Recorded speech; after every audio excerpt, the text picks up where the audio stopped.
So I'm thrilled to be here today representing Victoria's Premier and Cabinet Cybersecurity Unit, and we have a really simple remit, which is a cyber safe Victoria.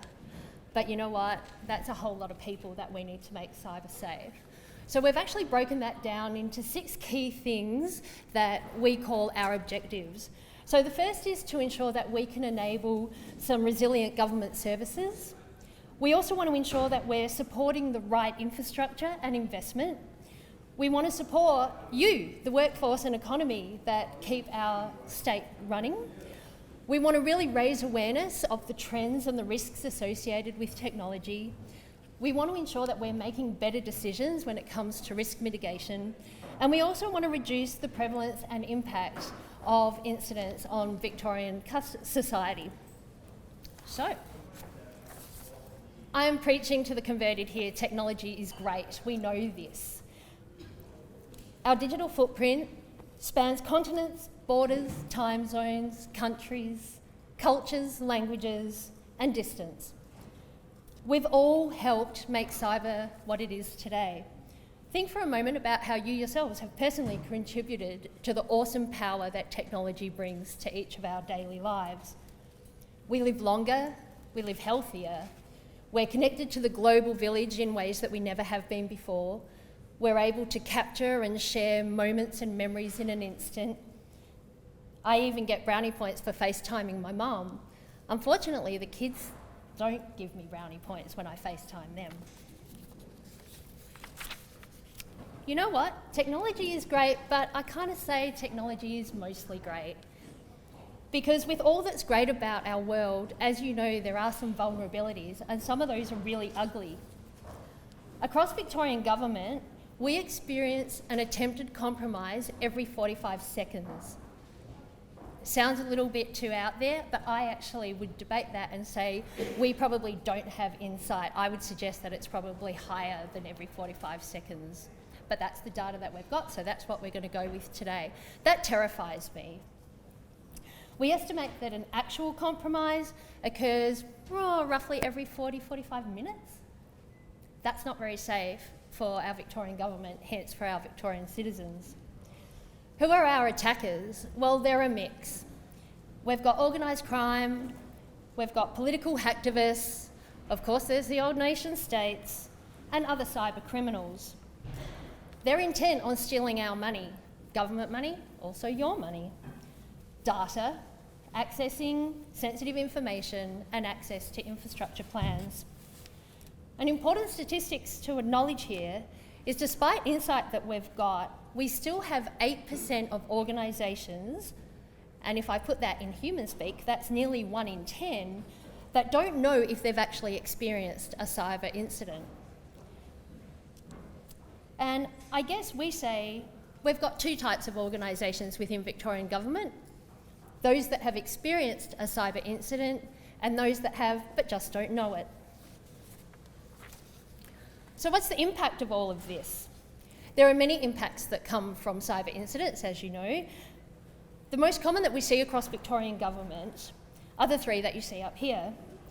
Survey results tell us that 3 in 4 organisations reported having their systems or services disrupted by cyber incidents, and thankfully most of these were considered to be low risk to operations. However, I'm sure as you'll appreciate, we're not always quite this fortunate.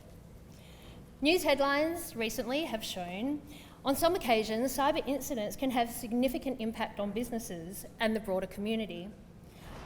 We see that 1 in 10 organisations report a compromise of personal information or a data breach. Organisations have had information about their staff, contract, service providers and community members compromised as a result of these attacks. Related to this stat is the figure of reputational damage, with 6% of organisations reporting damage to their brand because of cyber incidents. And that equals some very, very unhappy ministers. You know what? Cybersecurity is damn hard. It's not just a technical problem, and I've been banging on about this one, in fact screaming from the rooftop for years. It's about the economy, it's about psychological welfare, not warfare, and human behaviour challenges. How do we get people to start doing things? How do we get people to stop doing things? Cyber's new and we're all still learning. And government, let's be honest, is not very good at putting their hand up and going, hey, you know what, I don't know the answer. How do we address cyber risk? Frameworks are still relatively new.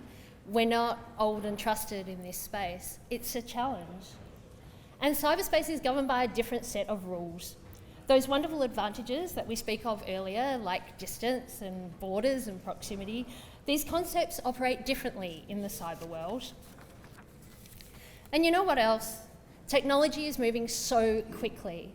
It's exciting and it's inspiring, but it's also terrifying because unfortunately, we're not carbon operating systems, we're people, and human change takes time.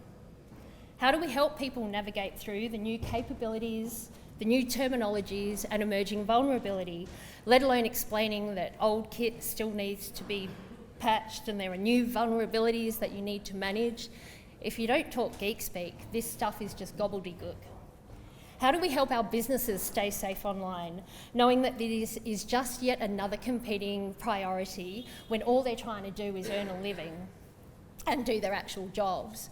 Another interesting stat for you guys to take away, 60% of Victorian businesses go out of business once they've been popped, and this actually keeps me awake at night.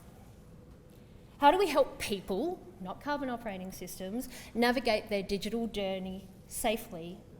Why do we bombard them with endless policies, guidelines, instructions on a myriad of security-related things that we assume that they care about, but the reality is they actually don't? We're still figuring out how to navigate our way through cyberspace, and long gone are the days of fixing it. There's no magic fix for the security challenges that we face, and I worry a little that we focus a bit too much on bits and bytes.